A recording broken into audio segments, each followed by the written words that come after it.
Hello, everybody. I am Meagan Sutton, the Social Impact Coach at Social Venture Partners Vancouver, and I will be going through a pre-recorded webinar today to cover a topic called Documenting Your Learnings, Adaptations, and Pivots. And this is part of the Strategic Tools series that I'm putting on every 3 weeks or so.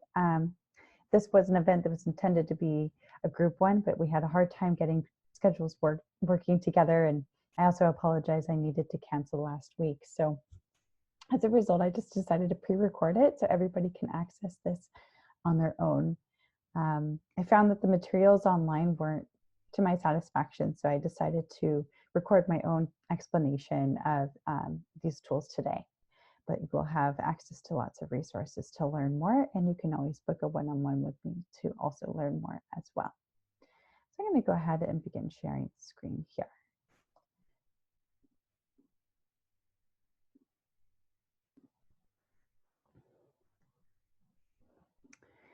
So today I am going to talk a little bit about the concepts of complexity and emergence, which might be buzzy and trendy terms you have heard here and there. Or you may have read books and you are an expert in these areas. I realize a lot of people come from a lot of different kind of backgrounds in this space, and I know that as people talk more and more about complexity, it gets more and more intriguing for folks. So I just wanted to give my kind of perspective on how I think complexity and emergence play into what's going on right now in the context of COVID. This sets the stage for the conversation about the tools I will talk about today, which are the Emergent Learning Table tools, which I will review first, kind of more in a lecture format, and then I'll walk through an example using sort of a format that, a suggested format and how to do it. There are many ways to do it. You can skip ahead and pass the complexity emergence description. I won't be offended. In fact, I won't even know. And it's really for those who are curious to learn more or get some clarity if they've heard these terms and they kind of want to understand how it plays into their context and their work. But it's not necessary to hear that part of this lecture or webinar in order to make use of the tools later on. So I just wanted to offer that caveat. If you're short on time, you may skip ahead to the actual tool, but I think you might enjoy this description of complexity and emergence. So stay tuned if you're feeling up for the ride. Okay, so I have started the last few strategic tools series by just making it clear that ever since we have been on lockdown and been experiencing the uncertainties around COVID-19 and other world events as well, evaluation looks different because our programs look different. We've had to quickly adapt and pivot, and we may be continuously responding to feedback and our learnings in order to keep adapting and changing our programs. This is very different than a very predictable program that you know pretty much how it's going to run over a school term, for example, a very predefined set of time. And you have it, you send a survey before and after, and you kind of compare the results. Maybe that's how you go about your evaluation, but it's a bit more structured and predictable. Whereas now it's a bit more iterative, and it follows what a lot of folks would refer to as the innovation cycle. So that can feel overwhelming, but here's one framework I've been offering to keep it simple. You ask the what, the so what, and the now what. The what is checking in on the context, what's happening right now with our programs, what's happening right now with the people we are serving, what's happening right now, general context of our environment today. So what does it mean? So you take what you've learned from the what and you turn it into so what. What does this mean and what do we do? And it feeds back into the now what, so the action that you will take. And then you go back through the cycle to evaluate, okay, what's going on? Now that we've taken this action, what's going on? So what does that mean? And now what? So this what, so what, now what cycle can actually be documented as you go in a way that won't take that much effort once you set up the structure and agree upon it with your team. And this way, when funders want to learn more about your journey through COVID, or if you're trying to find, a great way to tell your story, but things happen so quickly, you're afraid you're going to lose all the details as time goes on. This is a great way to capture the cycles you've been going through of what, so what, now what, and documenting the pivots and adaptations you've been making, as well as documenting how the context is changing as you progress through from month to month in this really uncertain time. So with that in mind, I want to go over the topics in light detail of complexity and emergence. These are very meaty and very heady topics, and they get very philosophical and theoretical and academic very quickly. I would like to try to take it a level back up and try to just make it more pragmatic and relevant to what we're experiencing today. So for those who've gone deeper, this probably will feel a bit surface level. And for those who've never heard this before, this might feel like a lot of information. So I'm happy to talk more. And some of you may be well aware of Chris Corrigan. He's an expert on complexity. And he has a wonderful blog online as well. You can peruse to learn more about the concepts as well. Okay, so a quick primer on complexity. This is really coming to the Cynefin framework. And this is a framework that was developed quite some time ago and has kind of had an interesting resurgence of popularity, especially in the context of social change, but it's not always used in the context of social change. It's a tool used in business, it's a tool used in a lot of other contexts. And there's more to it than what you're seeing, but in general, the sort of four boxes, four categories in this framework of what a situation can look like, what your context could look like. And they're broken into four categories. Complex is in the upper left corner, complicated, simple, chaotic. So I'll run through the descriptions of each really quickly. So in a chaotic environment, that's an easy one to start with because I think right after lockdown was initiated and the social distancing measures were in place, schools closed, etc. I would argue that that was chaotic. That was when we were in chaos. So a humanitarian disaster, an unforeseen major catastrophic event, creating lots of change and uncertainty and shaking things up. Like a snow globe, you just shake it up and the snow is just spinning everywhere and you don't know where the snow is going to land. That's really chaotic. There's no rules. You're not sure what the rules are going to be.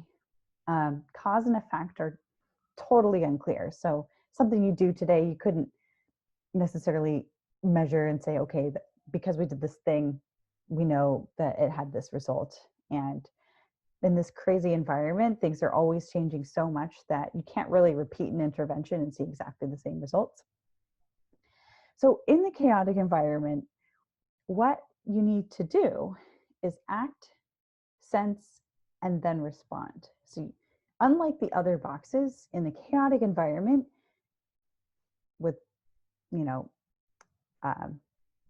little time to act, your first thing to do is act using your best judgment based on all the information that you already know. And I think a lot of our investees have done that. This happened and you just acted. You were like, okay, here's how we need to adapt our programs. This is what we're going to do. Let's go. And that was the right move. and really kind of your only move at that point. So that's probably what you did. And now, over the last few weeks, I've been hearing from investees who want to start doing evaluations who are curious to sense, okay, we acted. How did that influence people? Did people engage? Why or why not? Was that the right move? How can we adjust to make it even better? Especially now that we're entering potentially a phase 3 of relaxing of social distancing measures. And we're seeing this chaos kind of stabilize a bit. How can we iterate on our programming to respond to what we've learned? So it's act, and then sense, and then you respond. And that's the cycle of kind of what to do to navigate a chaotic environment. And everything you do, that first act move that you do is novel practice. It's a new idea. It's something you've never done before. And you're just kind of coming up with it on the fly. Chaos, that's what it is. So then things have stabilized, right? And we kind of kind of know the rules of the game to some degree, at least in the short term. We kind of have an idea of when schools may roughly be opening, but we're still not sure. We kind of know, what we can and can't do, and we're able to go outside a little bit more. There's fewer limitations on us right now. But of course, there could be a second and a third wave, and we still have uncertainties around the vaccine, and if there will be one, and all of that. And of course, there's then the whole can of worms of conflicting information, conspiracy theories, and incomplete data when it comes to looking at COVID-19 stats, et cetera. So all of that is, I believe, creating a complex environment for all of us right now, regardless of what kind of context you were in before COVID. So it's still an opportunity to rewrite the rules. We've seen some rules be temporarily rewritten with government policies, and in various contexts and examples. You may have had to rewrite some rules within your own organization. One of them being working from home for everybody, as an example. We don't know what we don't know in complexity. So there are things that we just don't know. And we're not really sure what we don't know, if that makes sense. In a complex environment, cause and effect can be seen, but it usually is only seen in retrospect. And it's not necessarily repeatable because things are always changing. So what you might do today might have a different effect next month when we enter phase 3, because the context has shifted and people might not be as interested in online programming because they could go outside more. That's not a fact. It's just an example of what could potentially happen. So in a complex environment, which I would say we're probably all are operating in right now, and not all of us are operating in the same context here, even though we're doing social impact work. So it's important to really think about what context you're in based on these definitions. And it may not look like the same context as your buddy, investee, or another organization that you know well. But I think because of COVID-19, the situation we're in, we all kind of experienced chaos, and then we're all kind of experiencing complexity right now. That would be my personal view. And so in this environment, really, with programming, the way to approach this is probe, sense, and respond. So this looks similar to chaotic, which is act, sense, respond. But the difference is a probe, which is like a safe to fail little test that was informed maybe by some quick research you've done on your community, and then you're sensing, and then you're responding. So instead of taking action without doing a needs assessment and diving right in to just take quick action, this is really a probe that's informed by a little bit of evidence that you've probably gathered since the beginning of COVID-19. And now you can sense and respond. And this process is often referred to as emergence. So the solutions and the ideas and the experiences of your community as they respond to your innovations or to your adaptations to programming is emergent. It's going to arise over time, and it might not necessarily be something you can predict in advance. Quickly over to the complicated space. A lot of you may have been operating in the complicated space before COVID-19, and this just really depends on the scope of your intended outcomes, the design of your model, and really kind of just how your organization operates. Complexity is a sexy term, but there's nothing wrong with saying that you're operating in a complicated or a simple environment. So don't think that if you're not in complexity, that that's a bad thing.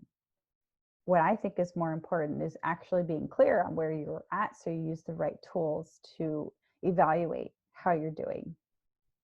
So in a complicated context, some rules are in place, and we're pretty clear on the things that we don't know. So we have a lot of information that tells us what the right moves are. There might be a lot of research on how to cultivate a literacy program in schools, or a lot of research on how to design the most effective after-school programming. I know that the Human Early Learning Partnership has a lot of research on how to optimize after-school programming for kids. And so I would say that maybe in some cases, some of those types of programs may be in the complicated space. Again, it depends on the problem you're solving. So complicated, some rules are in place. We're clear on what we don't know. Cause and effect are measurable, but trickier. We sense, we get data, we analyze, and then we respond. And this is really about good practice. So there may be some best practices we can follow, but we are also creating our own practices that are good because they're informed by information that we're gathering from community partners, from our own participants, and from whatever is available to us. Sense, analyze, respond. So in a complicated domain, like an example of this outside of social programming would be trying to fix a computer and you don't quite know what's wrong. So you have to take apart the whole computer and you look at 10 different components where the problem could be. And you know those 10 components, you go through each of them and you find the problem in component 5 or whatever. So it was complicated because you had to break it down and look at 10 different pieces, but there are only 10 pieces. In complex, you might have broken down into 10 pieces, but you don't even know how many more pieces there are. And that would be like the opioid crisis or solving child poverty, big messy issues that have so many different stakeholders and factors at play. And then simple, the rules are in place, the cause and effect are clear, you sense, you categorize, respond, and you basically rely on best practice. And this could be if your program is a little bit more precise in the sense that you are providing a specific item like food and you're delivering it to a specific community. And this is just what you do, and you are measuring, you're basically looking at how many meals you can get to your community. This might be, again, very context specific, but this might be in a simple context. And for that, evaluations are quite straightforward. So a couple pieces on complexity, I would say, when people talk about systems change, and if you're doing systems change work, I would say you're operating in complexity. Those two are pretty married together. I'm going to stop sharing for just a moment. I would also say that if the problem you are solving is a tough nut to crack, child hunger, child poverty, opioid crisis, homelessness, at-risk youth, aging out of care, and the needle doesn't appear to be moving, or things seem to be getting worse over time, despite concerted efforts from the entire community, probably complexity. If your intervention, even in your own work, looks a little different every time because things are always changing, probably complexity. And if even after, like I said, you've divided your problem into as many components as you can, say at-risk youth, you're looking at education, you're looking at economic stability, you're looking at emotional health, and you're looking at physical health. Even if you looked at those 4 components, you still haven't cracked the nut on how to support at-risk youth and help them to be their best selves as adults. Then those are the things you don't know that you don't know, that you need to learn more about. You're operating in complexity. To learn more about systems change, I have put a link into the notes section of the slides, which I will send out. I don't want to go into all this now because this is way more than you need to know. But the point I wanted to make today was just that when we started out in our responses at the beginning of the COVID-19 crisis in Canada, I believe we're operating in chaos. And so we just took action that was informed by our experiences with our programming to date and the information we had at hand. And now, or maybe a few weeks ago, you started to sense by learning through evaluations, whether it was one-on-one conversations with program staff who have direct contact with community members on the ground, or through surveys, you're sensing what worked, what didn't, what could we do better, and then responding with that information And now I believe we've all pretty much generally moved into the complex domain, where the approach is really to do probes, senses, and response. So setting up safe to fail experiments and adjustments to your programming that allow you to keep learning what's working, what's not, and adapt as you go. All right, so that was a lot, I know. This is a heady topic. All right, so sorry about that. I'm actually going to go back to my slides again. So I mentioned in complexity, a good approach to take is it's emergent. Pardon me for the slides. So with emergence, imagine, actually I'm going to click on this link and I'll mute it so I can talk as we share. Still becoming a master of screen sharing. Thanks for your patience. Okay, so look at this flock of birds, right? There's individual birds here, but it's flowing as a system.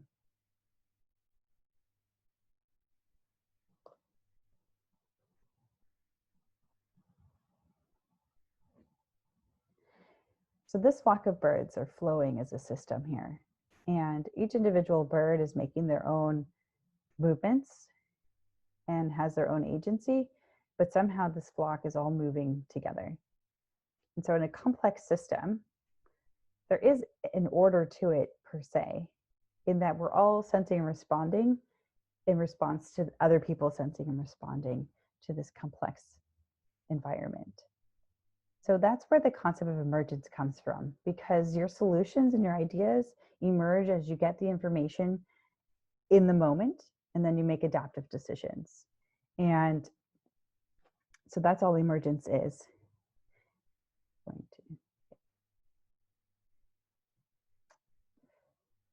So there is a really complex definition that's in the slides. It's that it's a complex phenomenon that occurs when a whole system behaves independently from the many individual components, their connection to one another.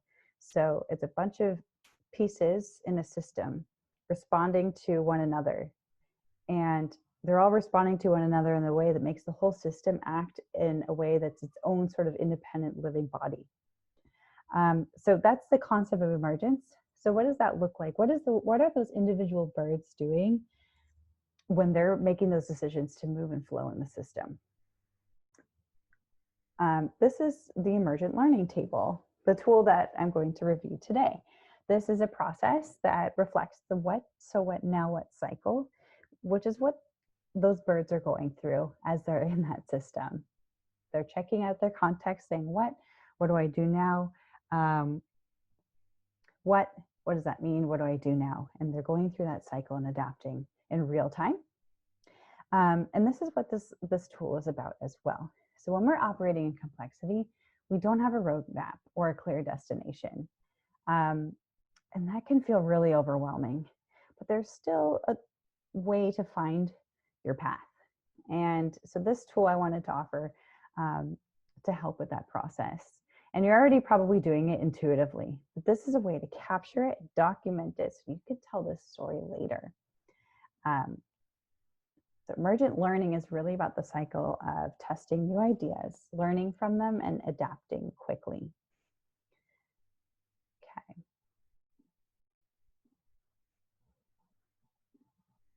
Okay, so here we are with the Emergent Learning Table. I'm going to go through it in a more step-by-step process, and then I'll show you one way you can do it, practically speaking, as an example. So here it is, the Emergent Learning Table. You often start with a framing question. What will it take to? And I'll explain how to create one. And you come up with hypotheses for how to achieve that outcome. Then you have your opportunities, which are opportunities to test your hypotheses. You collect the data to learn. You get insights from that data to inform any adaptations to your programming, which might be in the form of a hypothesis first, and then your new initiatives or your adaptations. So here it is, the Emergent Learning Table. You can learn a lot more in the link at the very bottom of this slide, which is for the context of philanthropy. But this table, as I said, like the Cynefin framework, this table is used in all kinds of contexts. It used to be, I think, used in the U.S. military. I mean, it's a widely used framework, so it's not limited to the social sector or the philanthropic sector. But the link at the bottom of this, I think, explains, if you want to go into detail about how this works, explains it really well. I'm going to give the high level today. So step one, I mentioned, establishing your framing question. So ideally, you want to come up with a framing question for your learning process with a diverse group of stakeholders, whether it's your staff or including people that you're serving. It's up to you to decide. But when you're creating this framing question, envision the end in mind, or at least the ideal end. And it's in the format of what will it take to, and then some kind of outcome that you're trying to achieve. And keep it high level. You're probably trying to achieve 8 or 9 kind of sub outcomes, like increased confidence, increased I don't know, sense of community, etc. But try to roll that up into kind of a bigger outcome if you can. So once you have your framing question, what will it take to help single moms feel connected and supported during COVID-19? Identify your hypotheses. Well, if we do this, then we hope to see this. And this probably will remind you of the if-then exercise we've done to help you come up with your logic model and theories of change. Similar exercise, but now you're doing it thinking about new program innovation. So if we launch an online version of our program, then we hope to see our participants engage in the same way and get the same benefits. That's a really general example. You will make that more specific to your context, but that's just an example. 3, you'll test your hypothesis with program innovations. So before your new initiative, so you're going to have your hypothesis, and then you're going to come up with ideas on how to modify or create new programming. So before you launch it, I know it's too late, you've already pivoted, but before the next pivot, you can do this. As a team, complete a before action review log. What is this?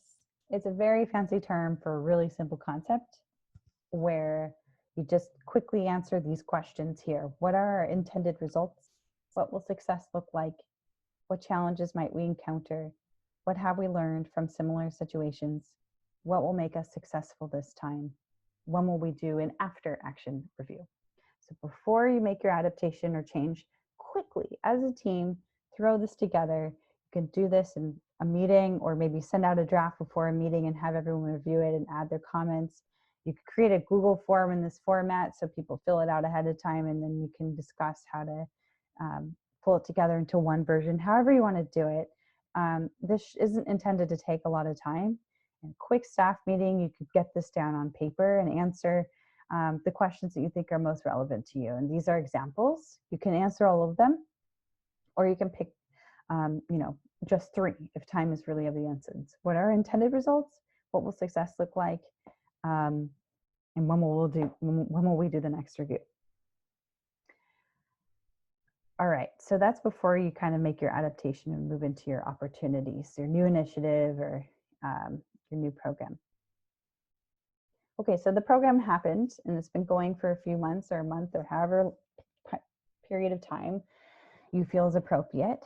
And it's time to evaluate and assess. So a number of investees I've been talking to have been interested in kind of assessing each time the province goes into a new phase of COVID response, because the relaxation of social distancing measures can have an effect on the way people engage in programming. So some folks have decided that those are the points in time that they want to do a check-in to evaluate how things are going.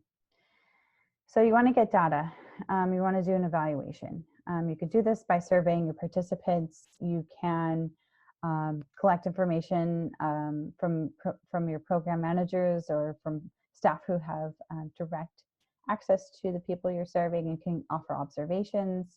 You can collect stories from folks. You probably have been talking with people really closely on the phone.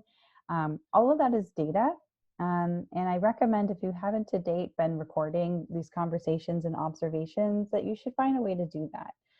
Again, it can be a really simple Google form. I know one nonprofit that at the end of each week, they send a very simple, I think, 3-question Google form to their staff who are on the ground to answer 3 questions, like, what did you see? What did you learn? How are people doing? I don't know if those were the questions, but something along those lines.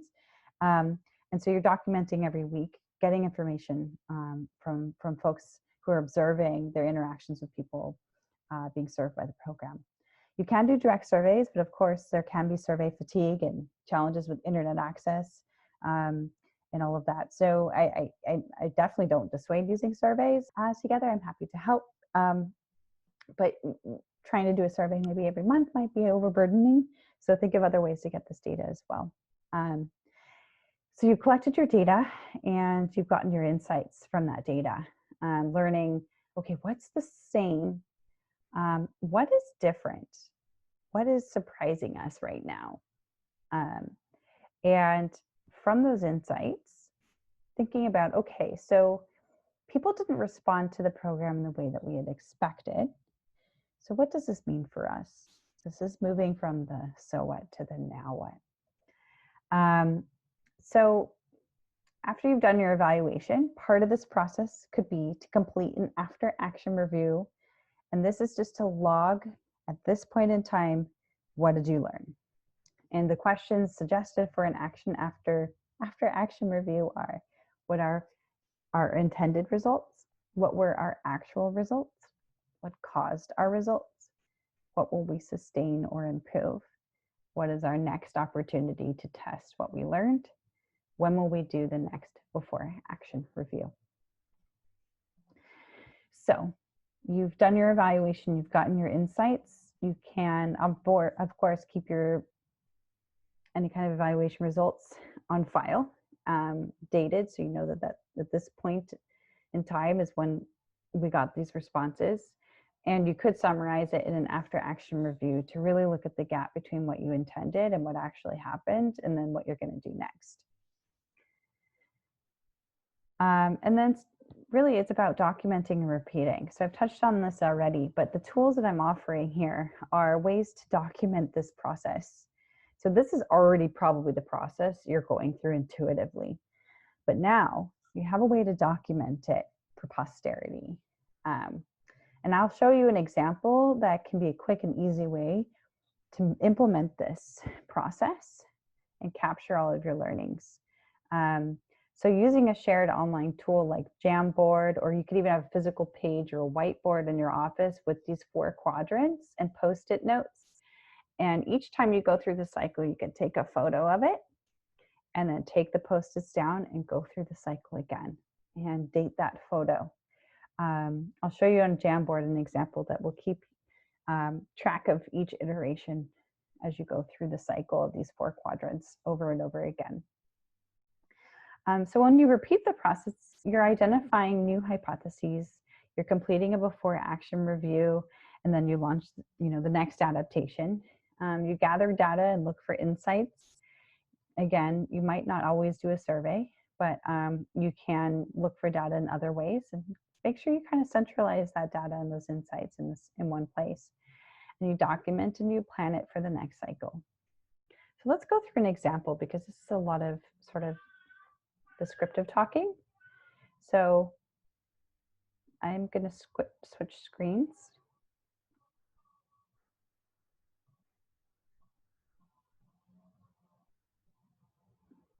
Okay. So I'm a fan of Jamboard. It's a tool available in the G Suite. And it's a way you can kind of shared access sticky noting and whiteboarding. You might have other tools that you prefer. I think Trello would work nicely for this. A piece of paper in your office would work nicely for this, with your camera phone to take pictures each time that you go through the cycle. This is really for you to choose methods, but I'm showing you just one way to do it. So in this emergent learning table example, on the first slide, I have a link to a friend of a friend's really nice set of instructions on how to use Jamboard. So you'll have to, it's not very hyperlink friendly. That's one downside of Jamboard. You'll have to copy and paste this link into a new tab to learn your instructions on how to use Jamboard, which I will not be going through today. I'm going to move to the next slide in Jamboard. Okay, so moving on to page 2, I've just recreated the Emergent Learning Table, simplified it. I took out some of the wording and details just to keep it down to the basics. So the upper right quadrant is hypotheses. Bottom right is opportunities. So what adaptations are you actually implementing? Ground truth is bottom left. This is for your evaluation or your research and your data, your findings. And then the insights. So learning what is surprising about this information. What is this going to inform us to do next? Okay, so you start in the upper right quadrant with hypotheses. And the question I pose is, this is all very much a fake example, but what will it take to ensure single mothers feel supported and secure during COVID-19? So this is the framing question. And the hypotheses, and I dated the Post-it notes in March, were, if we provide online community building sessions during convenient hours for moms, they will use this time to stay connected and feel less isolated. If we increase the grocery stipend by X amount for moms who have lost work due to COVID-19, they will feel increasingly financially secure. These are our hypotheses. So what do we do to test these hypotheses? We come up with a couple of program adaptations. So in April, I dated the Post-it, we launched twice a week Zoom nights for moms, and it's hosted by our team. And they're just community building events to help moms feel connected and talk about whatever they need to. Also in April, we we took our monthly grocery stipend program and we increased it, and we decided to deliver it by drop off via our staff. They used to come to our office to pick it up, but to reduce the risk, we are now having our staff go drop these stipends off. And we're also using this chance to do a socially distanced check-in as well. So those are the opportunities. And then we evaluated and we looked at the data available to us. We did a survey, and we also spoke with our program staff to get some insights on the ground, what was going on. And we learned, and I've dated the Post-its in the ground truth quadrant in the bottom left, that 78% of our regular program participants are showing up at least 2 times a month. 9 out of 10 moms who have been attending the programs are satisfied. We also learned that the stipend is really not meeting the needs that moms really have. So the needs are much greater than we had estimated and probably can afford right now to give moms. But they do love the chance to check in. So that one-on-one check-in when someone was dropping off the stipend actually ended up being a really nice touch that they appreciated. Okay, so that's the data. So what can we gain from the insights from that data? Well, in June, following the evaluation, we noted our insights. We aren't surprised that the stipend isn't enough, but we need to learn more about the impact of COVID-19 on their financial situations to see if we can find partners to help fulfill needs that we can't. We expected greater participation by our moms in the Zoom nights. So we learned that by following up with moms, that internet accessibility is a barrier, and for some, social anxiety is a barrier. We're surprised to find that moms love the in-person visits a lot more than we expected. So how can we capitalize and build on that and do more of it? So that's a cycle. We had our hypotheses, we implemented 2 program adjustments, got some data on it, and then we got some insights. Now, yours are probably be a lot more complex and richer than this. This is just intended to be an example. And this is one cycle. I'll come back to the orange Post-its in a minute.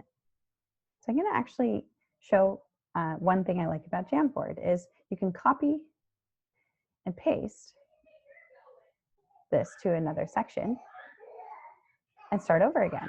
So that's what I did, and I deleted the old Post-its. I'm using a new color so you don't get confused. This is the previous cycle.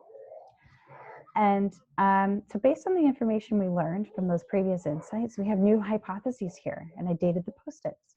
So by creating more opportunities for one-on-one connections with staff, our hypothesis is we can help our moms feel more supported during this time. So our hypothesis is now, based on the insights, that one-on-one connections are possibly even more valuable or just as valuable as the Zoom nights. We also came up with a couple other hypotheses here. that led to adjustments to our programming in the opportunities box in the bottom right. In the bottom left, we got some data. This time we didn't do a survey, but we did, I guess, and the percentages are pretty precise, but you may or not necessarily do a survey. You might get information from folks on the ground. If you choose to do a survey and you think that's appropriate, great. So you get your data. You learn, okay, our hypotheses were right, but we have some adjustments. Here are our insights, and you go through the cycle again. So months from now, you're going to have a historical record of each innovation cycle that you have gone through. And this alone would be a really useful documentation tool for you to use to eventually tell your story to donors of how you navigated COVID-19 and all of the effects it's had on the way you could deliver your programming. But now I'm going to throw in two more tools that I've already mentioned. One that I've mentioned and one that I haven't, sorry, that could make this documentation process even richer. So I mentioned the before and after action reviews. So those are to be done. The before action review is to be done prior to a new adaptation or intervention. The after action review is following your evaluation of that process. Here you will see orange Post-its with links. If you copy paste these links, it will take you into a new tab. I've created really basic templates for the before and action review with those questions that you've already seen on the slides. You can use these templates. If you do, please save it as a new version, so people don't necessarily see what you're doing. But I will share my screen now. So you can see they're very simple, but your before action review template could look like this. Put the date. This is our first cycle of innovation. You don't have to count your cycles, only if that's useful to you. These are the core questions that are recommended for a before action review. So as a team, you could fill this out during a meeting really quickly. And then the link is right there in your document, and you can always go to it and refer to it. Same for the after action review, which is in this orange Post-it. So this is one way I have tried to keep everything in a one-stop shop. And the before action review and the after action review is more for internal use, and it's to capture a bit more in detail on your process. Whereas if you also want to try to capture as you go your story of impact, so it's ripe and ready to be edited slightly and head out to donors, you could do one more thing. So after you've gone through one full cycle, you can do the after action review, which is more detailed internal review, which will inform your next actions. But you could also have an ongoing narrative of each cycle. So each time you go through a cycle, you can narrate the 4 quadrants and what you did as you went through them. So I came up with these prompts. Again, adapt for your own context and what's appropriate. But you may at a high level also want to have either your comms and development person fill this out, or you do it together with a program manager or ED to document for this particular emergent learning cycle the following things. So I wrote, what is the current situation? And that's so you can keep track of what's changed in the context of COVID. We're now allowing groups of 6, but schools are still, schooling is optional, playgrounds are open. Whatever details are relevant to the current context you're in, you can take a few notes there. It doesn't have to be that detailed. What are the key challenges our participants are facing? So those may change over time. If they do, this might be a nice place to document in bullet form even. What is our framing question? And why did we land there? Quick sentence about what your question is and why you're there. Why did we think we would work? What did we think would work to address this challenge? So here's a chance to go into your hypotheses for this cycle. And then your opportunities. So quick summary of your your adaptations, and then some questions to probe you on your learning. So what did we learn about the impact? What data did we draw from? What surprised us? What fell short of our expectations in terms of the impact we were intending to have? What unexpected challenges came up? And what will we do differently next time? You could reduce this to fewer questions if you want. You could keep your answers to this pretty snappy in bullets, or you could write it as a narrative that's ready to go. This is really up for you and making sure it's as useful as possible to you. The idea is each time you go through a cycle, if you fill this out, you're building your story of how you changed and adapted and navigated during this time. And we don't know how long this is going to last. And so we don't know how long the story is going to be. So if you capture it now, you can always go back and edit it. At least you have this. And this shouldn't take very long to fill out. I'm not expecting long, perfectly crafted stories here. This is just to get it out on paper so you have it and can refer to it later on. And then at that time, you can always curate it and make it into a beautifully crafted story for your audience and given the context. But it's hard when you don't quite know when you're going to need these stories, but you know you might need them. These are the tools. So quick review of what I've just discussed today, because we're wrapping up. The Emergent Learning Table. You can make a quick template for yourself using a variety of different methods.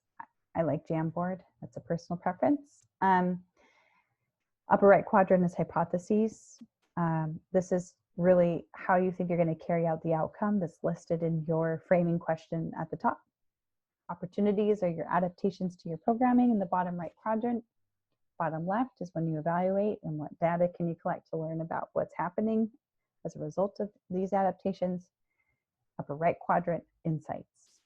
And then those insights feed into hypotheses and around you go again. And one way to document this is keeping track of each cycle that you go through here using this quadrant framework if it's helpful.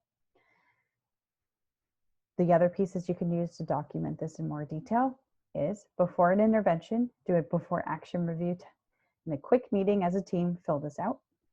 And then after action review, quick meeting, fill it out. And as extra bonus, I'm adding this tool in.